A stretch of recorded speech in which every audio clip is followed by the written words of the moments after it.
Welcome back to Equity in Session. My name is Omar Santana-Gomez. I use he, him pronouns, and I am the Legislative Director for the Washington State Office of Equity.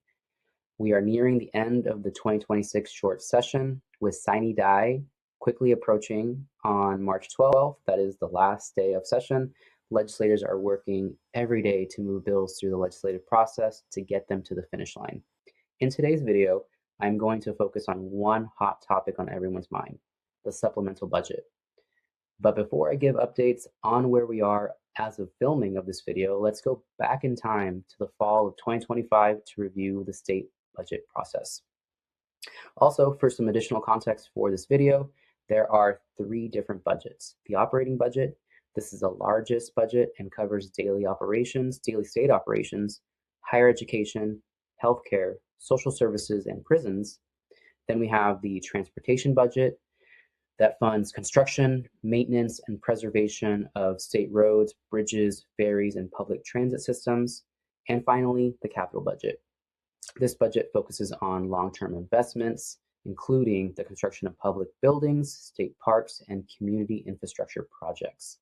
For this video, I will be focusing on just our operating budget.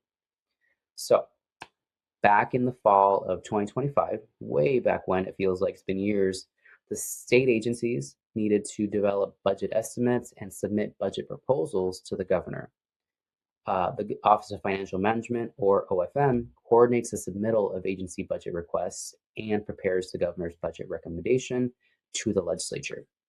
The governor proposed budget statutorily needs to be sent to the legislature in December before legislative session begins.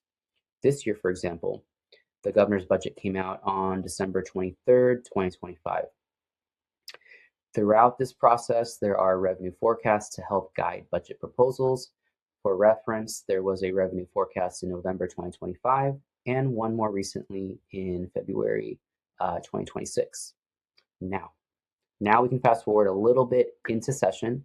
So back on a few weeks ago at this point, on February 22nd, 2026, the Senate and House released their proposed supplemental budget, their supplemental operating budget. With the proposals now released, the two chambers come together and negotiate between the two budgets to come out with a final agreed upon budget that needs to pass the legislature. Legislators have until sine die, or March 12th, the end of session, to pass this operating budget. After passage of the operating budget, the budget goes to the governor. Bills, including the operating budget, delivered within 5 days of the legislature adjourning or ending, have 20 days to be acted on by the governor, and that does not include Sundays. During this time, the governor reviews the budget and could exercise partial veto power before he signs the final budget. Veto power means that he's able to partially veto sections of the budget itself.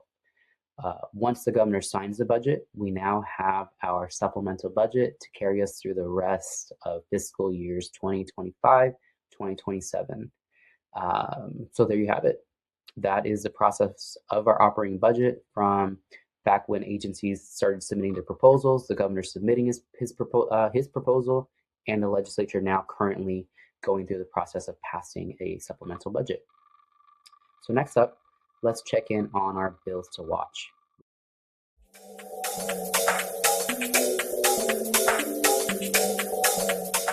We have a couple updates on three bills we shared with you in our last video that Patrick provided in committee testimony.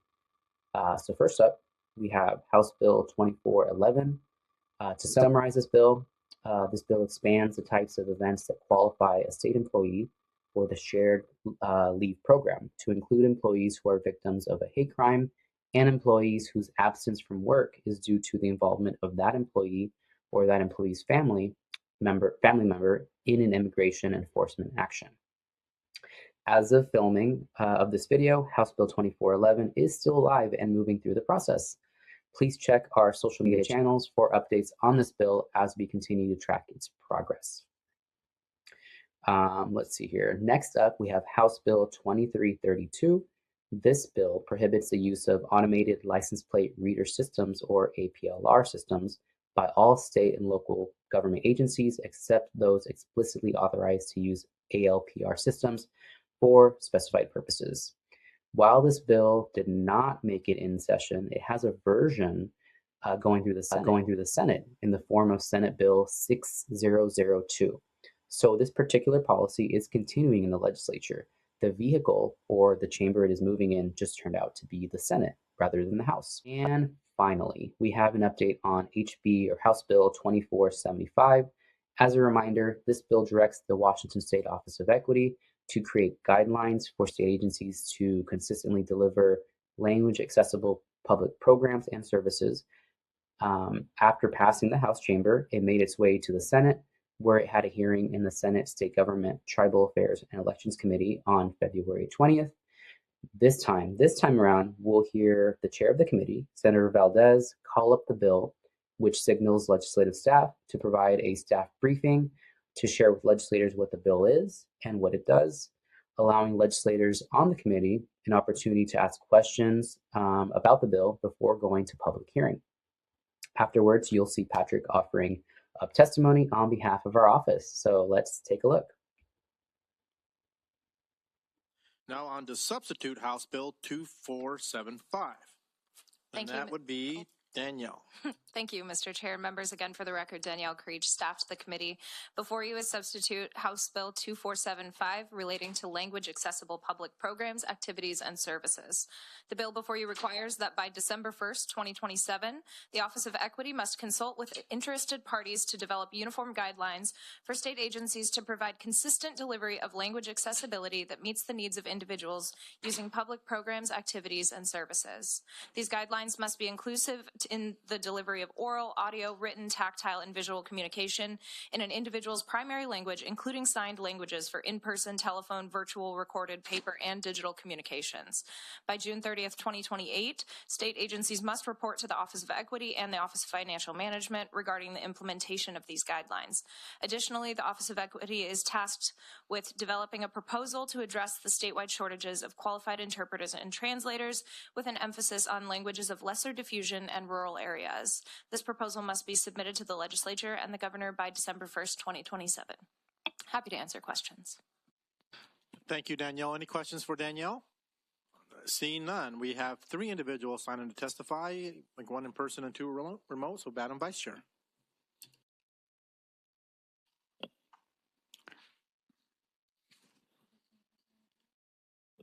have 2 in person. Okay, I'm sorry. Okay, Patrick Stickney, Jake Garcia. If you are here in person, if you can come forward. No?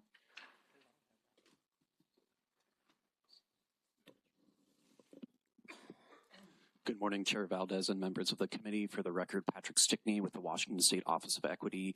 We are testifying in support of House Bill 2475. We believe that increasing clarity and consistency in how state agencies provide language accessible programs, activities, and services is an important element of a customer-focused and responsive state government. As noted in the Bill and Bill report, more than 20% of households in the state speak a language other than English at home. Language access is important across all aspects of life, and the lack of these services have shown, for example, to lead to worse health outcomes. The need for language accessible information is critical, especially in emergency situations. This bill is fully implementable by the Office of Equity. We would be directed to work with interested parties, including the community-focused commissions, to develop guidelines for clarity and consistency across state agencies and to develop solutions to addressing the shortage of qualified interpreters and translators. State agencies would then have discretion and lead time in implementing the guidelines. Agencies can implement simpler changes sooner while planning timelines and improvements for larger items in the future. This will allow for greater coordination and consistency for language access efforts across state agencies. Thank you for considering the bill, and we ask that you move it forward. Back. Well, that does it for our episode of Equity in Session. Please join us again at the end of session as we wrap up what has been a very busy 2026 legislative short session. See you next time.